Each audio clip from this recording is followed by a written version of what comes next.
నమస్కారం. లక్ష్మి చెప్పే కథలకు స్వాగతం. వీణులతో వీక్షించటానికి సిద్ధం కండి. ప్రియ సఖులు, ఇప్పుడు మనం సుప్రసిద్ధ రచయిత కీర్తిశేషులు శ్రీ కొమ్మూరి వేణుగోపాలరావు గారు రచించిన చీర మంచం అన్న చక్కటి కథను విందామండి. ఈ కథ 1966 నవంబర్లో యువ మాసపత్రిక దీపావళి ప్రత్యేక సంచికలో ప్రచురింపబడింది. ఇక కథ మొదలు పెట్టేస్తున్నానండి. బయట ఉధృతంగా వర్షం కురుస్తున్న రాత్రి 10 గంటల వేళ. ఎంత తలుపులు బిడాయించుకున్నా చలిగాలి ఎలాగో దారి చేసుకుని లోపలికి ప్రవేశించి శరీరాన్ని పులకరింపచేస్తున్న సమయాన వెచ్చదనం కోసం లైటు వేసుకుని కంఠం వరకు దుప్పటి కప్పుకుని బల్ల ముందు కుర్చీలో కూర్చుని భార్య ఇందిరాప్రియ రాసిన ఉత్తరాన్ని 6వసారి చదువుకున్నాడు నిరీక్షణరావు ఇందిరాప్రియను ప్రేమించి పెళ్లి చేసుకోలేదు. అసలు పెళ్లి కాకముందు అతనికి ప్రేమంటే ఏమీ తెలియదు. జీవితంలో అతను గొప్పవాడు కాదు. గొప్ప ఊహలు లేవు, ఉర్రూతులు లేవు. అతను సంపాదించుకునేది 170 రూపాయల జీతం. పెళ్లి కాకముందు ఆ జీతం అతనికి సరిపోయేది కాదు. సిగరెట్లకు, కాఫీలకు, సినిమాలకు చాలా భాగం తగలేసేవాడు. భోజనానికి మాత్రం డబ్బు చాలక హోటళ్లలో పద్దులు పెంచేవాడు. అతనికి తల్లిదండ్రి లేరు, అన్నలు తమ్ములు లేరు, అక్క చెల్లెళ్ళు లేరు. ఏకాకి అన్నమాట. కానీ ఏకాకిగా బ్రతకటంలో సుఖం దుఃఖం అతన్నేమీ స్పర్శించలేదు. అనేక మంది సోమరిపోతుల్లా నిర్వికారంగా అతను జీవితం గడిపాడు. ఇంతలో ఇతన్నిలా జడుల్లా ఉంచటం బుద్ధి పొరపాటని ఏ పెళ్ళిళ్ళ పేరయ్యకో ఆలోచన స్ఫురించి పట్టుబట్టి 10 సంబంధాలు చూపించి చివరికి ఒకటి ఖాయపరిచాడు. అనుషంగికంగా పెళ్ళిళ్ళ పేరయ్య ప్రసాదించిన రత్నమే ఇందిరాప్రియ. ఆమె అర్ధాంగిగా తన గృహంలో అడుగుపెట్టిన తొలి రోజుల్లోనే ఇన్నాళ్ళు ఎందుకు పెళ్లి చేసుకున్నాను కాను అని ఎంతో బాధపడ్డాడు నిరీక్షణరావు.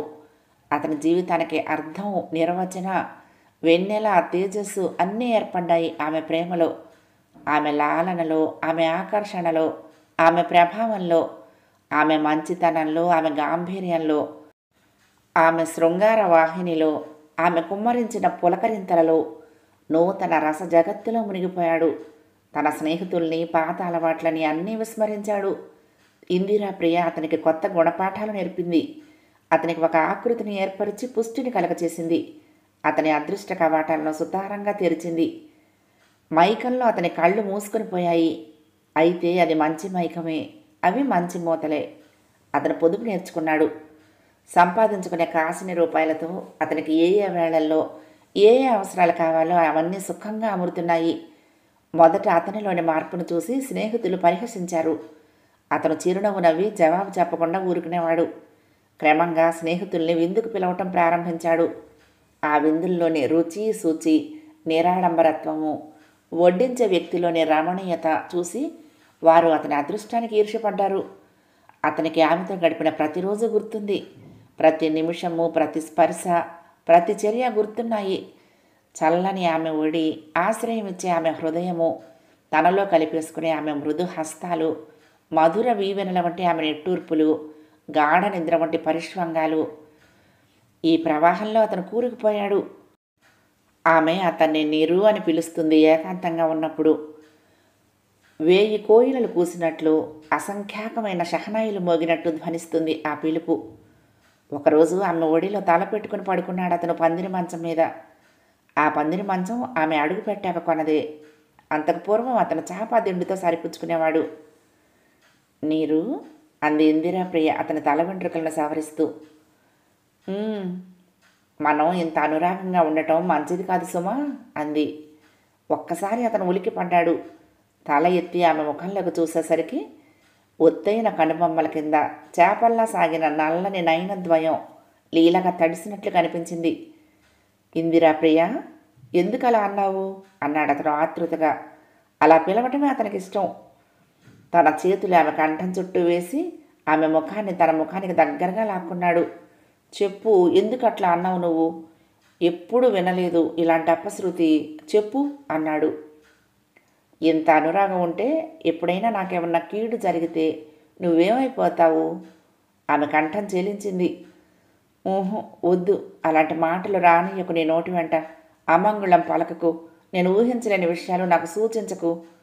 అతడు ఆమె ముఖాన్ని వదిలి ఒడిలో తల దాచుకుని పసిపిల్లాడిలా తలాడిల్లుతున్నాడు. అననులే అన్నదామె ఓదారుస్తున్నట్లు.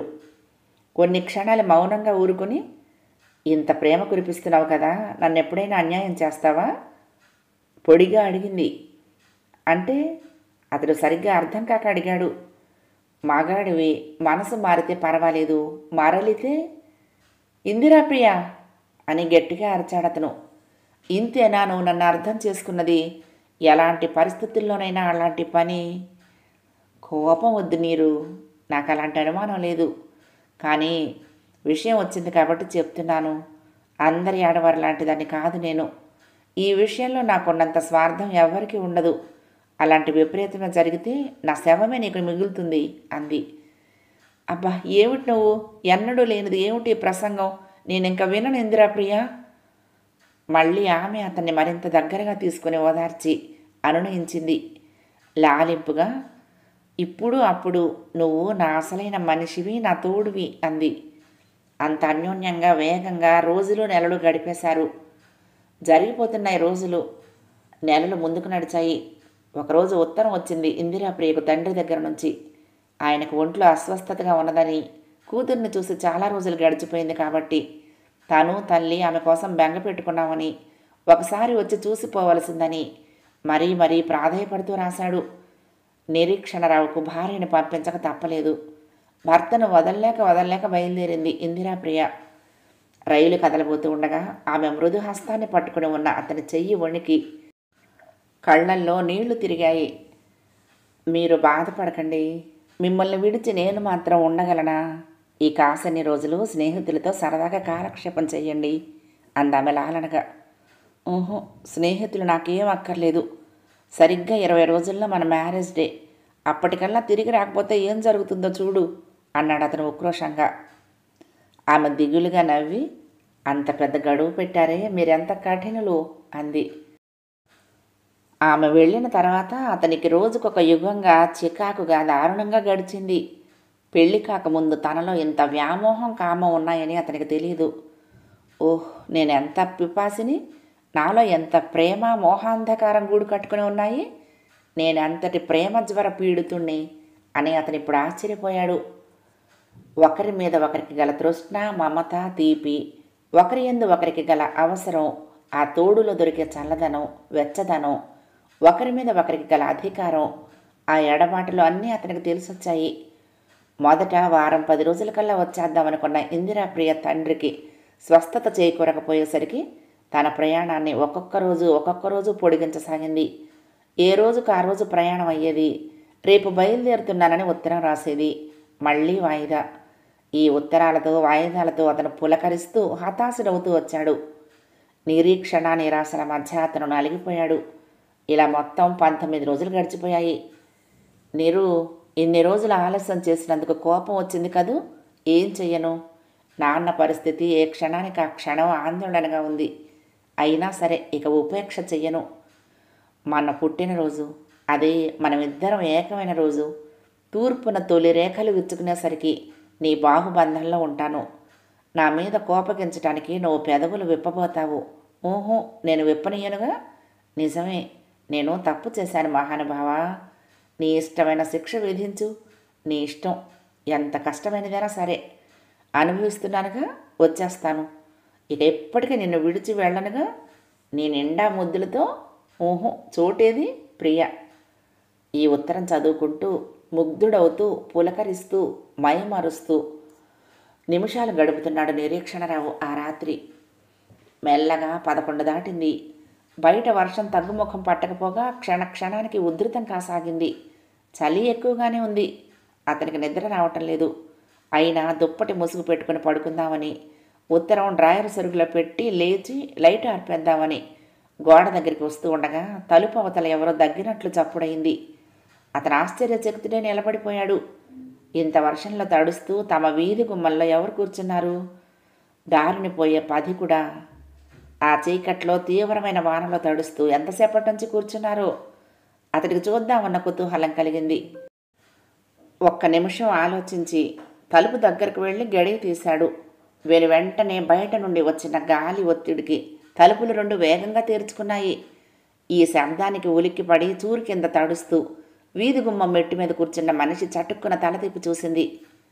ఆమె 22 యువతి. ఎంత చూరు కింద కూర్చున్నా వాలుగా పడుతున్న వర్షానికి తడిసి ముద్దయిపోయి ముడుచుకుని కూర్చుని చలికి గజగజమని వణికిపోతున్నది. వెనుదిరిగి చూసినప్పుడు ఆమె కళ్ళల్లో ఉలికిపాటు, దీనత్వం, బాధ గోచరించాయి. తలుపులు తీయగానే లోపలికొచ్చిన జల్లుకు అతను కూడా తడవసాగాడు.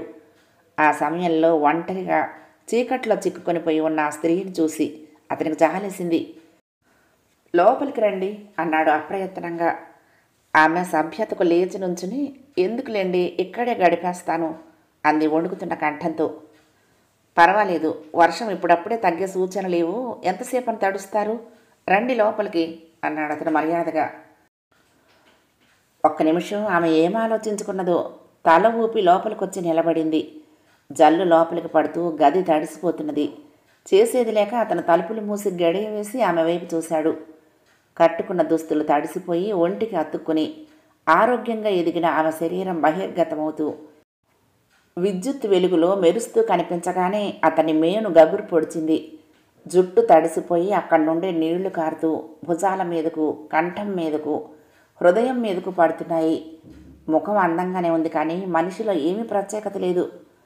అయినా నిమేషకాలం ఆ దృశ్యం, ఆమె యవ్వనం అతని అప్పటి మనస్తత్వానికి అనుగుణ్యంగా మారి అతన్ని రెచ్చగొట్టాయి. అతని ఒంట్లో నుంచి ఆవిరి వచ్చినట్లయింది. ఎవరు మీరు? ఈ వర్షంలో ఎలా చిక్కుకున్నారు? తనని తాను సంభాళించుకునేందుకు ప్రయత్నిస్తూ అడిగాడు. ఆమె ఇంకా చలికి వణుకుతూనే ఉంది. తల ఎత్తి అతని ముఖం కేసి చూసి మళ్ళీ వెంటనే దించేసుకుంటూ, ఈ పక్క వీధిలో ఒకరింట్లో వంట చేస్తాను. ఇంటికి బయలుదేరేసరికి చినుకులే కానీ వర్షం పడటం లేదు. సరిగ్గా మీ ఇంటి దగ్గరకు వచ్చేసరికి పెద్ద పెట్టున వర్షం వచ్చేసింది. అప్పటి నుండి ఇక్కడే కూర్చుండిపోయాను అంది నెమ్మదిగా. అతను సహజంగా కొంత గాభరా మనిషి. గాలివానలో చిక్కుకుపోయిన అపరిచిత స్త్రీ తన ఆశ్రయం. ఆ సమయంలో తర్వాత ఎలా కొనసాగించాలో అతనికి స్ఫురించలేదు. తనిప్పుడు ఏం చెయ్యాలి? కనీసం 2-3 గంటలైనా ఆమె తన ఇంట్లో గడపాలి. ఆ తర్వాతనైనా అర్ధరాత్రి అప్పుడు ఇంటికి ఎలా వెళ్తుంది? తమ ఇల్లు 2 గదులు. ఒకటి ఈ గది, రెండవది వంటిల్లు. ఆ రెండిట్లో తాము సరిపెట్టుకోవాలి. అన్నింటికన్నా ముందు ఈ తడిసిన బట్టలతో ఆమెను ఎక్కువసేపు ఉంచడం భావ్యం కాదు. ఇందిరా ప్రియ చీర తీసి ఆమెకి ఇవ్వాలి. తన భార్య చీర ఆమె కట్టుకోవటమా? అతని శరీరం గగురు పొడిచింది. ఒంటి మీద ఏదో పాకినట్లయింది. అయినా ఇంట్లోకి పిలిచి ఆదరించినప్పుడు ఆ కొంచెం సహాయం చేయటం తన కనీస ధర్మం. ఎన్నున్నాయి? మొత్తం అన్నీ కలిపి ఆమెకున్న చీరలు చాలా తక్కువ. పొదుపరి కాబట్టి వాటితోనే సర్దుకుంటూ నిశ్చింతగా కాలక్షేపం చేస్తుంది. పెట్టెలో ఉన్నది జెరీ అంచు లేత ఆకుపచ్చ వెంకటగిరి నేత చీర. ఆమెకు నేత చీరలంటేనే మక్కువ ఎక్కువ. వాటి అందం వేటికి రాదంటుంది. సిల్కులు, టెర్లిన్లు అసలు సరిపడవు. 2 నెలల క్రితం ఆమె జన్మదిన కానుకగా ఈ చీర కొనిచ్చాడు. ఒక్కసారి మాత్రమే కట్టుకుని భద్రంగా దాచేసుకుంది. ఒక్క నిమిషం ఆ చీరను తాకే ముందు సంకోచించాడు. మళ్ళీ మనసు దృఢపరుచుకుని చేత్తో అందుకున్నాడు. చెయ్యి వణుకుతోంది. తడబడుతున్న కాళ్ళతో ఆమె దగ్గరకు నడిచొచ్చాడు. ఆ తడిసిన బట్టలు మార్చుకుని ఈ చీర కట్టుకోండి అన్నాడు. గొంతు తడబడింది. అయ్యో, ఇప్పటికే ఎంతో శ్రమ తీసుకున్నారు. మిమ్మల్ని ఇంకా ఇబ్బంది పెట్టలేను. చీర వద్దండి, కాసేపు ఇలానే గడిపి వెళ్ళిపోతాను అంది. ఆహా, అలా కాదు. ఎంతసేపని తడి బట్టల్లో ఉంటారు? మొహమాట పడకండి. ఆ గదిలోకి వెళ్ళి బట్టలు మార్చుకోండి అంటూ అతను బలవంతం చేశాడు. ఆమె ముఖంలో తొట్టుపాటు స్పష్టంగా కనిపించింది. ఆ పరిస్థితి ఆమెకు ఏమీ సుఖరంగా లేదు. అయినా ఇంతవరకు వచ్చాక చేసేది లేదు. కృతజ్ఞతాపూర్వకంగా అతని వంక చూసి చీర అందుకుంటూ, మీ వాళ్ళు లేరా అని అడిగింది. అతని ముఖాన రంగు పులిమినట్లయింది. ఓహో, పుట్టింటికి వెళ్ళింది చెప్పాడు. ఆమె అతని కళ్ళల్లోకి ఒకసారి చూసి చీరతో వంటగది వైపు వెళ్ళి లోపలికి పోయాక తలుపులు దగ్గరగా మూసుకుంది. 5 నిమిషాలు గడిచాక తలుపులు తెరుచుకుని యువతలికి వచ్చింది. లేత ఆకుపచ్చ రంగు అతనికి ఎంతో ఇష్టం. జాకెట్టు లేదు. పమిటను హృదయం నిండా 2 భుజాల మీదుగా కప్పుకుంది. ఆ స్థితిలో తన భార్య నిలిచిన ఉంటే ఏం చేసేవాడు? చెలించే మనసుతో ఆమె అందాలను చూడటానికి తాపత్రయపడుతున్న అతను ఆమె తన వైపు చూడటంతో సిగ్గుపడి ముఖం తిప్పుకుని, నిమిషాల వ్యవధిలో నేనెంత భయంకరంగా తయారయ్యాను, అని తనను తాను నిందించుకున్నాడు. తను ఒక సుగుణాల రాశికి అంకితమైన వ్యక్తి. తన వాంఛలు, ఉద్రేకాలు, ఉప్పెనలు ఒక వ్యక్తికే పరిమితం. ఇలా ఇతర ఆకర్షణలకు గురి అయి తన మనస్తత్వపు శిఖరాలకు కళంకం ఆపాదించుకోకూడదు. అతను ఒక మూలనున్న చాపు తీసుకొచ్చి ఆమెకిచ్చాడు. చూడండి, ఇది పరుచుకుని వర్షం వెలిసే వరకు ఆ గదిలో కాలం గడపండి అన్నాడు. ఆమె తల ఊపి చాప అందుకుని పోబోతూ ఉంటే, చూడండి, వంటగదిలో మిమ్మల్ని పడుకోబెడుతున్నందుకు ఏమీ అనుకోవద్దు. ఆమె చిన్నగా నవ్వి, పర్వాలేదు, నేను వంట మనిషినేగా, అలవాటే అని అతని కళ్ళల్లోకి చూసి వెళ్ళిపోయింది. అతను అప్రతిభుడై నిలబడిపోయి నిట్టూర్చి మెల్లిగా అడుగులు వేసుకుంటూ తన మంచం దగ్గరికి వచ్చాడు. అది పందిరి మంచం. పెళ్ళయ్యాక ఇందిరాప్రియ తను కలిసి బజారంతా తిరిగి మోజుపడి కొనుక్కున్నారు. ఇందిరాప్రియ ఉంటే ఆ మంచం మీద తెల్లటి మల్లెపూ లాంటి దుప్పటి పరిచి ఉంచేది. మడత నలగటం కానీ మాసిపోవటం కానీ జరగలేదు. ఇప్పుడు దుప్పటి నలిగి మాసింది. మంచం మీద కూర్చుని వెనక పట్టుకు అనుకున్నాడు. ఈనాడు తాను చేసిన పని ఎలాంటిది? తూర్పు రేఖలు విచ్చుకోకముందే వస్తానంది తన భార్య. ఆమె వచ్చి ఇంట్లో ఈ కొత్త మనిషిని చూస్తే వేరే ఏమైనా ఉందా? ఏమని సమాధానం చెప్తాడు? ఎలా సమర్థించుకుంటాడు? ఈ లోపునే ఆమెను సాగనంపేయాలి. వర్షం వెలిసిన ఉత్తర క్షణంలో ఇక్కడి నుంచి పంపించేయాలి. అర్ధరాత్రి అయితే అవుగాక. అంతగా అయితే తను కూడా ఆమెతో ఇంటి వరకు తోడు వెళ్ళి దింపొస్తాడు. వెనక్కు చారగిలబడి కళ్ళు మూసుకున్నాడు. రాను రాను అతని మనసులో ఏవో ఆలోచనలు సుళ్ళు తిరగసాగాయి. చచ్చా, తనలో ఎందుకింత నీచత్వం అనుకుని ఆ ఆలోచనలను పారద్రోలుదామని ఇందిరాప్రియను తలుచుకుంటూ పక్కకు తిరిగి పడుకున్నాడు. కళ్ళు మూసుకున్నాడు, కానీ నిద్రపోవటం అతని చేత కాలేదు. కోరిక నురగలు కక్కుతోంది. ఒకవైపు నుంచి నీరసం, మరొక వైపు నుంచి ఆవేశం అతను చుట్టుముట్టేస్తున్నాయి. అతను లేచి నిల్చున్నాడు. కంటి ముందు ఏవో చక్రాల్లా కదులుతున్నాయి. అడుగులు తూలుతున్నాయి. దగ్గరగా మూసి ఉన్న వంటింటి తలుపుల్ని తెరిచాడు. ఆమె లైట్ ఆర్పి పడుకోలేదు. చాప మీద ఒక చెయ్యి తల కింద పెట్టుకుని ఒక పక్కకు ఒత్తిగిలి నిద్రపోతోంది. అతను ఆమె దగ్గరకు నడిచాడు. అతనికి కావలసింది ఆమె అందం కాదు, ఆమె మాత్రమే. ఆమె కళ్ళు తెరిచి అతన్ని చూసి ఏదో అనబోయింది. కానీ అతను ఆమెకు అవకాశం ఇవ్వలేదు. ఆమె అతన్ని వదిలించుకోవటానికి అశక్తురాలయ్యింది. అసలు ప్రయత్నం చెయ్యలేకపోయింది. అతను వగరుస్తూ కంపిత స్వరంతో అంటున్నాడు, నువ్వు నాకు కావాలి, అడ్డు చెప్పుకు అని. అతని అనుభవం ముందు, గడుసుతనం ముందు దాసోహమని ఆమె భాగస్వామిగా మారిపోయింది. కఠిన నేల కఠినత్వం, జల్లుమనే చల్లదనం అతను తట్టుకోలేకపోయాడు. ఇక్కడ కాదు అంటూ లేచి నిలబడి ఆమెను అవలీలగా ఎత్తుకుని ముందు గదిలోకి వచ్చి మంచం దగ్గరికి తీసుకువెళ్ళాడు. నిరీక్షణరావు కళ్ళు తెరిచి చూసేసరికి మంచం మీద తను ఒక్కడే పడుకుని ఉన్నాడు. ఒక్క క్షణం పాటు జరిగిందంతా అతనికి కలగా తోచింది. కర్మ, కల కాదు, నిజమే. ఆమె ఏమైంది? గదిలో చీకటిగా ఉంది. లేచి చీకట్లో తడుముకుంటూ గోడ దగ్గరికి వెళ్ళి స్విచ్ వేశాడు. తాగుబోతు వాడి కళ్లకు కనిపించినట్లు మసకగా కనిపించింది ఆ దృశ్యం. తను లేచి వచ్చిన పందిరి మంచం మీద కుప్పగా పడి ఉంది వెంకటగిరి నేత చీర. గదిలో వాతావరణంలో ఏదో మార్పు కనపడింది. అది సరిగ్గా బోధపడని మార్పు. ఆమె ఎక్కడా కనిపించలేదు. వంటింట్లోకి వెళ్ళి చూశాడు. చాప చుట్టబడి ఓ మూలన ఉంది. దండం మీద ఆమె ఆరేసుకున్న తడి దుస్తులు కనిపించలేదు. ఆమె వెళ్ళిపోయినందుకు అతనికి నిశ్చింతగానే ఉంది, కానీ జరిగిన పనికి కుమిలిపోతూ మంచం మీదకి వచ్చి కూర్చున్నాడు. ముళ్ల మీద కూర్చున్నట్లు అనిపించింది. చెంగున లేచి కూర్చున్నాడు. తల తిరుగుతోంది. ఎప్పుడో చల్లబడిన రక్తం నీరుగా మారింది. పశ్చాత్తాపం మీద పడి వికృత నృత్యం చేస్తోంది. అన్యాయం జరిగిపోయింది. నేను కోల్పోయిన అర్హత తిరిగి రాదు. ఓ మహాప్రేమమూర్తికి, అనురాగ రాశికి అన్యాయం జరిగిపోయింది. అతని కళ్ళ నుండి నీళ్లు కారుతున్నాయి. ఎదురుగా అద్దంలో అతని ప్రతిరూపం కనపడింది. చూడు నువ్వు, అల్పుడా, నీలో నుంచి మామూలుతనం వెళ్ళిపోయింది. లోకంలోని విశృంఖలవాదులు నన్ను చూసి నవ్వనిగాక వ్యసనాలను అభిరుచులుగా భావించేవాళ్ళు నన్ను వెక్కిరించని. ఈ లోపం పూడదు అంతే. ఒకసారి భోజనానికి వచ్చిన స్నేహితులు గబగబా వచ్చి ఈ మంచం మీద కూర్చున్నారు. వాళ్ల ముందు ఇందిరాప్రియ ఏమీ అనలేదు, కానీ వాళ్ళు వెళ్ళిపోయాక, చూడండి, స్నేహితుల్ని అవశ్యం గౌరవించి మర్యాద చేయవలసిందే. కానీ దాని అర్థం సరాసరి తీసుకువచ్చి మంచాలు ఎక్కించడం కాదు. ఈ మంచానికి ఓ విలువ ఉంది. మా నాన్న మన ఇంటికి వచ్చినా దీని మీద ఆయనకు పక్క వేయటానికి నా మనసు అంగీకరించదు. మృదువుగానే మందలించి ఆ దుప్పటి తీసేసి పక్క శుభ్రంగా దులిపి మరొక ఇస్త్రీ దుప్పటి వేసింది. ఆ మంచం చూస్తూ ఉంటే ఇప్పుడు ఏడుపు వచ్చింది. మంచం మీద రాశిగా పడి ఉన్న అర్ధాంగి మడత నలిగిన చీర అతని గుండెని ఎవరో నలిపినట్లయింది. అప్రయత్నంగా అతని చూపు టేబుల్ మీద గడియారం మీదకు మళ్ళింది. త్రుళ్ళి పడ్డాడు. 4 దాటింది. భార్య రాసిన ఉత్తరం జ్ఞాపకం వచ్చింది. అతని ముఖం పాలిపోయింది.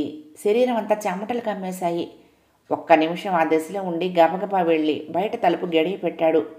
అల్మరాల నుంచి ఎలక్ట్రిక్ ఐరన్ తీశాడు. దాని పిన్ ప్లగ్లో ఉంచి వేడెక్కేదాకా గదిలో ఉన్మాదిలా అటు ఇటు తిరిగాడు. బయట వర్షం ఆగిపోయింది. సర్వత్రా నిశ్శబ్దంగా ఉంది. కానీ అతని మనసు నిండా మాత్రం రౌరవ శబ్దాలు వ్యాపిస్తున్నాయి. ఐరన్ వేడెక్కింది. టేబుల్ మీద న్యూస్ పేపర్ పరిచి చీరను తీసుకువెళ్ళి దాని మీద ఉంచి జాగ్రత్తగా ఇస్త్రీ చేశాడు. పెళ్ళైనప్పటి నుంచి మామూలుగా బట్టలు చాకలు దానికి వేసినా అవసరమైనప్పుడు ఇంట్లోనే ఇస్త్రీ చేసుకోవటం ఇద్దరికీ అలవాటైంది. ఇస్త్రీ అయ్యాక చీర మడత పెట్టి అందులో అస్వాభావికంగా కానీ భార్యకు అనుమానం కలిగించే అంశం కానీ ఏమైనా ఉందా అని తీక్షణంగా చూశాడు. తృప్తి కలిగాక తీసుకొచ్చి పెట్టెలో పెట్టి యథాస్థానంలో ఉంచాడు. తర్వాత కాలుగలన పిల్లిలా గదిలో అటు ఇటు తిరిగాడు. ఒక్కొక్క నిమిషము యాతనగా గడవసాగింది. నీరసం ఆవహించి ఒళ్ళు తేలిపోతోంది. మెల్లగా సమయం 6 అయింది. వణుకుతున్న చేతులతో కిటికీ తలుపులు తెరిచాడు. ఆకాశాన మబ్బులు పలచబడి సూర్యరశ్మి వాటిని చీల్చుకుని వచ్చి భూమిని తాకుతోంది. ఇందిరా ప్రియ వచ్చే వేళయింది. అతనిలో రక్తం గడ్డకట్టినట్లుంది. ఆఖరికి తన స్టేషన్కి వెళ్ళాలని భార్యను రిసీవ్ చేసుకోవాలి అనే యుక్తాయుక్త విచక్షణ జ్ఞానం కూడా నశించిపోయింది. తలుపు మీద చప్పుడయింది. వచ్చింది, నా అబద్ధాల ముఖాన్ని చూసేస్తుంది అనుకుంటూ లేచి ధైర్యం తెచ్చుకుని వెళ్ళి తలుపు తీశాడు. పాల మనిషి. అమ్మయ్య అనుకుని లోపలికి పోయి గిన్నె తీసుకొచ్చి నిలబడ్డాడు. ఇవాళ అమ్మగారు వస్తానన్నారుగా బాబు, ఎప్పట్లా సేరు పాలు పోస్తాను అంది పాలమ్మి. అతను యాంత్రికంగా తల ఆడించి పాలు పోయించుకున్నాడు. మరో అరగంట గడిచినా ఇందిరాప్రియ రాలేదు. వర్షం వల్ల రైలు లేటైందేమో. అతనికి స్టేషన్కి వెళ్ళి కనుక్కోవటానికి కూడా భయం వేసింది. కాఫీ కలుపుకొని తాగి స్నానం చేసి కూర్చున్నాడు. 10 అయినా ఇందిరాప్రియ రాలేదు. ఒక వంక భయం ఏడిపిస్తున్నా అతనిలో ఆతృత కూడా ఎక్కువైంది. ఆఫీసు వేళ కూడా దాటింది. ఆమె రావటం ఆలస్యమవుతూ ఉండేసరికి అతని పరిస్థితి మరీ అసందిగ్ధంగా తయారైంది.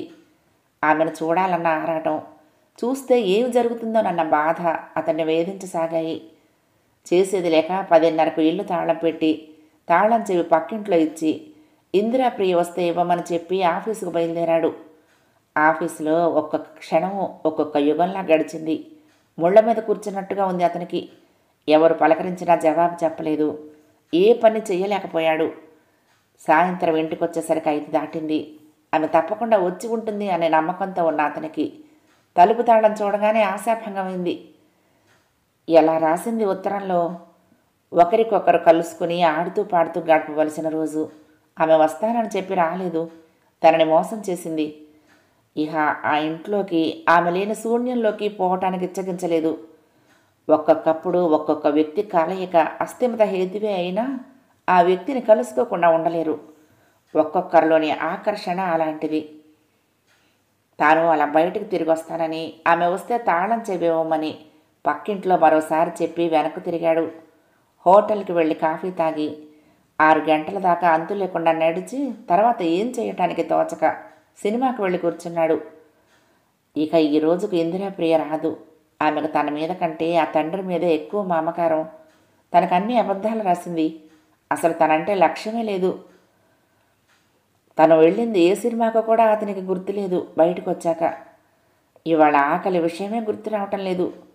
ఒకప్పుడు తనకు ఆకలి వేసేదా అనిపిస్తోంది. వివిధ ఆలోచనలతో పరధ్యానంగా ఇంటికి చేరుకున్న అతను లోపల దీపం వెలుగుతూ ఉండటంతో ఒక్క క్షణం నివ్వెరపోయి నిలబడ్డాడు. ముఖం నెత్తురు చుక్క లేకుండా పాలిపోయింది. మనసులో భగవంతుణ్ణి ప్రార్థించుకుని ధైర్యమంతా కూడ తీసుకుని మెట్లెక్కి తలుపు తీశాడు.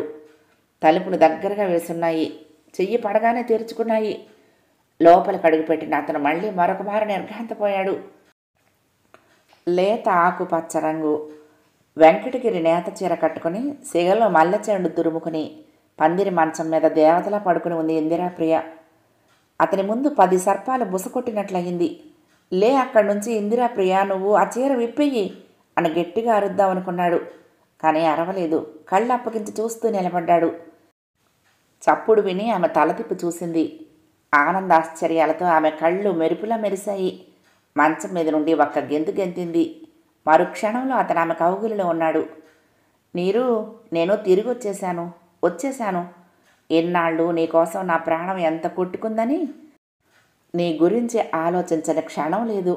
నీరు, నువ్వు గడుసువాడివి. నా గడుసుతనం మంట కలిపావు.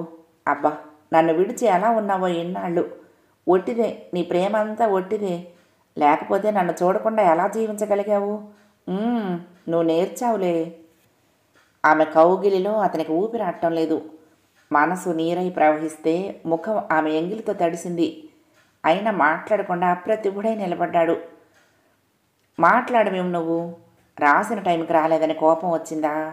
ఏం చెయ్యను చెప్పు. రాత్రి కురిసిన వర్షానికి రైళ్లు బయలుదేరలేదు. నా ప్రాణం ఎంత కొట్టుకుపోయిందో, నేనెంత తహతహలాడానో ఆ భగవంతుడికే తెలుసు. అలా నిల్చుంటావేం? మాట్లాడు అంది. మామగారు కులాసాగా ఉన్నారా? అతని పెదవులు యాంత్రికంగా కదిలాయి. ఇప్పుడు బాగానే ఉంది.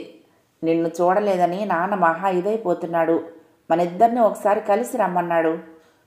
అతని మొహంలోకి చూసి విచారంగా, అయ్యో, ఈ నెల రోజుల్లో ఎంత చిక్కిపోయావో చూడు. పాపిష్టిదాన్ని. ఇక నిన్ను విడిచి ఎక్కడికి పోనుగా. బుద్ధి వచ్చింది. దా, బట్టలు మార్చుకో, ఇద్దరం కలిసి భోంచేద్దాం అంటూ అతని చెయ్యి పట్టుకుని లాక్కెళ్ళి పెట్టెలో నుండి ఇస్త్రీ పంచా చొక్కా తీసిచ్చింది. ఇవాళ మన ఇద్దరికీ పండుగ లాంటిది. అయినా బయటికి వెళ్ళి ఇద్దరం సరదాగా గడపడానికి వీల్లేకపోయింది. పోనీలే, మనిద్దరం కలిసి ఎక్కడ గడిపితే అక్కడే మన పండుగ. త్వరగా బట్టలు మార్చుకునిరా. ఈ లోపల నేను అన్నం వడ్డిస్తూ ఉంటాను అంటూ వంటింట్లోకి వెళ్ళిపోయింది. అతని గుండె దడదడ కొట్టుకుంటోంది. శరీరం అంతా నీరసము మగత కమ్మేస్తున్నాయి. యాంత్రికంగా బట్టలు మార్చుకుని వంటింట్లో గుండా పెరట్లోకి వెళ్ళి కాళ్ళు చేతులు కడుక్కుని వచ్చేసరికి ఆమె కంచాల నిండా వడ్డించి అంత సిద్ధం చేసి ఉంచింది. ఆమె ఇంటికి వచ్చాక వండిన అన్నం పువ్వులా పరిచి ఉంది. ఎప్పుడు చేసిందో 2 కూరలు, పచ్చళ్ళు వడ్డించున్నాయి.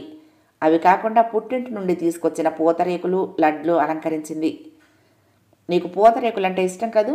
అరడజనైనా తినకపోయావో? నీతో ఇక మాట్లాడను. ఏమిటలా చూస్తూ కూర్చుంటావు తినకుండా? భోజనం అయ్యాక కావలసినంతసేపు చూడు, తనివి తీరా. అందంగా నవ్వింది. భోజనం చేస్తున్నంతసేపు ఆమె ఆనందంగా ఏవో కబుర్లు చెప్తూ కవ్వించడానికి ప్రయత్నం చేస్తూనే ఉంది. అయినా అతనిలో కదలిక లేదు. ఉన్నట్లుండి ఆమె మాట్లాడటం ఆపి అతని ముఖం వంక రెప్ప వేయకుండా చూస్తూ, నీలో ఏదో మార్పు వచ్చింది నీరు అనేసింది. నిరీక్షణరావు ఉలిక్కిపడ్డాడు. ఆమె నిశిత నేత్రాలు తనలోని మాలిన్యాన్ని పరిశోధిస్తున్నాయా అనుకుంటూ. అబ్బే లేదే అన్నాడు తడబడుతూ. కాదు, మీరు అబద్ధం చెప్తున్నారు. ఎప్పుడూ లేని స్తబ్దత, బెదురు, దాచుకుంటున్న ఉద్వేగం మిమ్మల్ని ఆహ్వానించాయి. కారణం ఏమిటో చెప్పండి. నాకు చెప్పరు? ముందుకు వంగి అతని ముఖంలో ముఖం పెట్టి ఆపేక్షగా బాధగా అడిగింది. అతనికి భయం వేసింది. తను దొరికిపోతున్నాడా అని. ఈ రహస్యాన్ని ఎలా దాచుకోవటం? నిజం ఇందిరాప్రియ, కారణమేమీ లేదు. నువ్వు లేని వెళ్తి నన్ను జడుడిగా చేసింది అంతే అన్నాడు. అంతేనా అంది ఆమె నిట్టూర్చి. కానీ ఆమె గొంతులో అంత తృప్తి కనపడలేదు. భోజనాలు ముగిశాయి. వంటింటి పని ముగించుకొని వచ్చి ఆమె మంచం శుభ్రంగా దులిపి పక్క చక్కగా వేసింది. భర్త వైపు తిరిగి నవ్వుతూ, మీకిష్టమైన చీర కట్టుకున్నాను, ఈరోజు బాగుందా అంది నవ్వుతూ. అతని గాయాన్ని స్పిరిట్తో కడిగినట్లయింది. విప్పేయి ప్లీజ్, నా మీద కనికరించి ఆ చీర విప్పేయి అని అరుద్దామనుకున్నాడు. బాగుంది అన్నాడు ఆమె చూపులు తప్పించుకుంటూ. ఆమె గడియారం వంక చూసి, అబ్బా 11 అవ్వస్తోంది, ఇక పడుకుందాం రండి అంది మృదువుగా. అతను తల ఊపి దగ్గరకు వచ్చాడు. ఆమె బెడ్ లైట్ వెలిగించి గోడకు తగిలించి స్విచ్ ఆఫ్ చేసి మంచం దగ్గరికి వచ్చింది. అతని భుజం మీద చేయి వేసి, ఏమండి, నాలో ఏమైనా మార్పు వచ్చిందా అడిగింది. లేదు, ఎప్పటిలాగానే ఉన్నావు. సరే రండి. ఇద్దరూ మంచం మీదకు వెళ్ళి కూర్చున్నారు. ఆమె లోపలికి జరిగి అతని ఒడిలో తల పెట్టుకుని పడుకుని చెయ్యి తన హృదయం పైన ఉంచుకుని, ఏడాది క్రితం మనం ఎవరిమో ఒకరంటే ఒకరికి తెలియదు, ఇప్పుడు మనం ఎంత ఏకమైపోయామో చూడండి అంది అనుభూతులొలికే కంఠంతో. ఆ మంచం మీద ఆమెతో అలా గడపటం అతనికి ముళ్ళ మీద కూర్చున్నట్లుగా ఉంది. శరీరం అంతా మంటలేక జిమ్ముతున్నాయి. జవాబు చెప్పరేమండి ఇందిరా ప్రియ అన్నాడు గాద్గదిక కంఠంతో. నన్ను మోగవాణ్ణి చేసేసావు నువ్వు. నీరు అదేమిటి నీ కంఠం? ఇందిరా ప్రియ, మనం ఇక నుంచి నన్ను ఒక్క నిమిషమైన ఒంటరిగా ఉంచొద్దు ఇందిరా ప్రియ. నువ్వు లేని నేను బలహీనుణ్ణి, నువ్వు లేని నేను తైలం లేని దీపాన్ని, నువ్వు నా రక్షణవి, నాకు రక్షవు. ఏది నా చెయ్యి వదులు, నీ పాదాలు తాకని. నీరు ఏమిటిది నీకు ఈ పిచ్చి అంటూ ఆమె అతన్ని గట్టిగా తన మీదకి లాక్కుంది. అతని ముఖాన్ని తన ముఖానికి దగ్గరగా లాక్కుంది. అతని శరీరాన్ని ప్రేమగా నిమిరింది. వెర్రి నీకు, ఇంత పసితనమైతే ఎలా నాన్న అంది గారాభంగా. అతను రాను రాను ఆమెలో కరిగిపోతున్నాడు. ఇరువురు అస్పష్టంగా మాట్లాడుకుంటున్నారు. హఠాత్తుగా అతనికి జ్ఞానోదయం కలిగినట్లయింది. వద్దు వద్దు ఇందిరాప్రియ, ఈవేళ వద్దు అన్నాడు చప్పున గోడ వైపుకు తిరిగి. ఆమె ఆశ్చర్యాన్విత అయింది. అతన్ని తన వైపు తిప్పుకునేందుకు ప్రయత్నిస్తూ, మనం ఒకరినొకరు కవ్వించుకుంటూ సంతోషంగా గడపవలసిన ఈరోజు ఏమిటి చేష్టలు? ఏం జరిగింది నీకు అడిగింది. విషయం ఏమిటో చెప్పేద్దామని నోటిదాకా వచ్చింది. కానీ అనుకోకుండా బొంకాడు. నాకు ఈవేళ గుండెల్లో నొప్పిగా ఉంది. ఇందిరాప్రియ వ్యధిత హృదయురాలయ్యింది. ఆమె కళ్ళల్లో నీళ్లు నిండుకున్నాయి. అయ్యో భగవంతుడా, ఈరోజు ఇలా తగలడింది ఏంటి? ఇదంతా నేనే చేసుకున్నాను అంటూ అతని జుట్టులోకి వేళ్లు పోనిచ్చి దువ్వుతూ, సరే నువ్వు హాయిగా పడుకుని విశ్రాంతి తీసుకో, నువ్వు చల్లగా ఉన్న రోజే నాకు పండుగ అంది అతన్ని మరింత దగ్గరగా లాక్కుంటూ.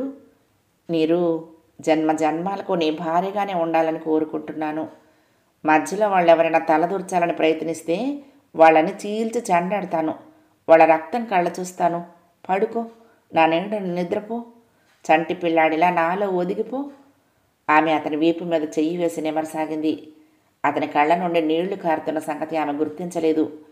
ఆ పందిరి మంచం అతనికి ముళ్ల పాన్పు వలె ఉన్న సంగతి, ఆమె కట్టుకున్న చీర అతన్ని కాలుస్తున్న సంగతి ఆమెకు తెలియదు.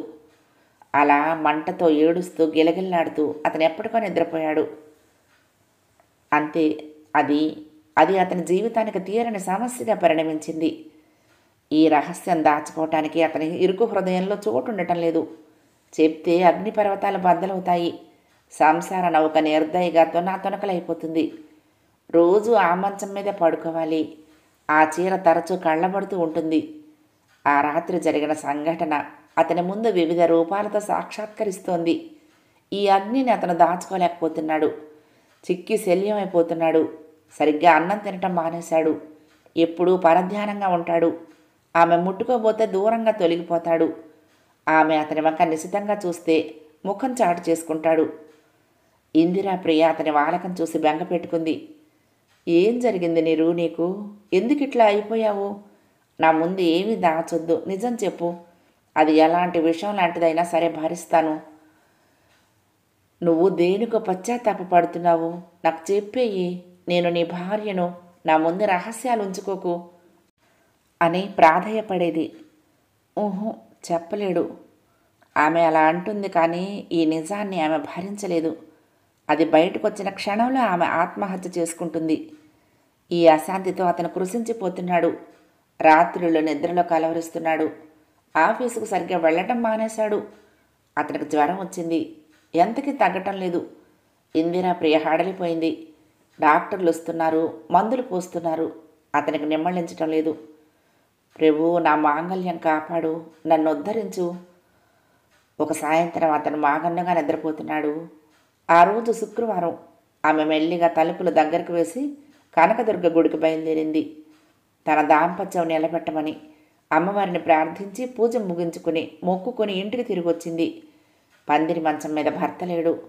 ఆమె కళ్ళు నిలుపుకొని చూసింది. అసలు గదిలో పందిరి మంచమే లేదు. కలిగిన విభ్రాంతిలో నుండి తేరుకుంటూ ఉండగా పెరట్లో నుంచి ఏవో శబ్దాలు వినిపించాయి. గబగబా వంటిల్లు దాటి పెరట్లోకి వెళ్ళి అక్కడ కనిపించిన దృశ్యం చూసి నిశ్చేష్టిత అయి నిలబడింది. నిరీక్షణరావు ఒక చేతితో గొడ్డలిని, మరొక చేతిలో ఆకుపచ్చ రంగు చీర పట్టుకుని ఉన్నాడు. పందిరి మంచం ముక్కలు ముక్కలుగా చేయబడి పెరట్లో పూసింది. అంతకుముందే కిరసనాయలు దాని మీద గుమ్మరించి నిప్పంటించినట్లున్నాడు. పెద్ద మంటలు లేచి కొయ్యం ముక్కలు తగలబడుతున్నాయి. మంట బాగా రాచుకోగానే తన చేతిలోని చీరను అందులోకి విసిరేసి ఉన్మత్తుడిలా తిలకిస్తూ నిలబడ్డాడు. ఇందిరాప్రియ రక్తం గడ్డకట్టినట్లయింది. తూలి పడబోయి ఎలాగో నీలదొక్కుని నిలబడింది. వెనక సవ్వడు విని నిరీక్షణరావు తల తిప్పి చూసి ఆమె దగ్గరకొచ్చి, చూడు ఇందిరాప్రియ, నీ ముందు ఎన్నాళ్ళు దాచిన రహస్యం ఇప్పుడు తగలబడుతోంది. నీవు ఇంట్లో లేని సమయాన నీ చీర కట్టుకున్న ఓ యువతితో మన పందిరి మంచం మీద పాపం చేశాను. అంతా దైవికం. ఇన్నాళ్ళు నాలోనే దాచుకున్నాను, ఇక దాచుకోలేకపోయాను. ఆ 2 జ్ఞాపకాలు నశించిపోతేనే కానీ నాకు మనశ్శాంతి లేదు. ఇప్పుడు నాకే జ్వరము లేదు, ఎక్కడ లేని బలము ఉంది. నీకు చేసిన ద్రోహాన్ని చేతులు కట్టుకుని ఒప్పుకుంటున్నాను. ఇందిరాప్రియ, నాకు ఏ శిక్షైనా విధించు, సంతోషంగా భరిస్తాను. కానీ ఆత్మహత్య మాత్రం చేసుకోకు. ఆ ఒక్క ఉపకారము నాకు చెయ్యి అన్నాడు. ఆమె కళ్ళు చీకట్లు కమ్ముతున్నాయి. అతని మాటలు ఏ లోకం నుంచో వస్తున్నట్టుగా వినిపిస్తున్నాయి. అదే జరగకూడదనుకున్నాను. ఈ రహస్యం ఆయన చెప్పకపోయినా బాగుండేది. కోట్ల కొలది దాంపత్యాల్లో మాది ఒకటైపోయింది. ఆమె క్రింద పడిపోతూ ఉండగా అతను ఆదుకున్నాడు. ఆమె కళ్ళు తెరిచేసరికి అతని ఒడిలో ఉంది. అతని చెయ్యి ఆమె పాదాల మీద ఉంది. ఇందిరాప్రియ, నన్ను క్షమించవు. అతను చిన్న పిల్లవాడిలా ఏడుస్తున్నాడు. ఆమె అతని చేతిని బలహీనంగా తన ఆధీనంలోకి తీసుకుంది. ముఖం మీద పడిన ముంగురుల్లో నుంచి అతని వంక దీనంగా చూసింది. క్షమించక్కర్లేదు, మెల్లిగా మర్చిపోదాం, అలవాటు పడదాం అంది. కథ సమాప్తం. ప్రియ సఖులు, ఈ కథ మీకు నచ్చితే తప్పకుండా లైక్ చేయండి, షేర్ చేయండి, కామెంట్ చేయండి, సబ్స్క్రైబ్ చేసుకుని నన్ను ఎంకరేజ్ చేయండి. ఉంటానండి. ప్రేమతో లక్ష్మి, కృష్ణాతీరం దుర్గమ్మ సన్నిధానం. నమస్తే.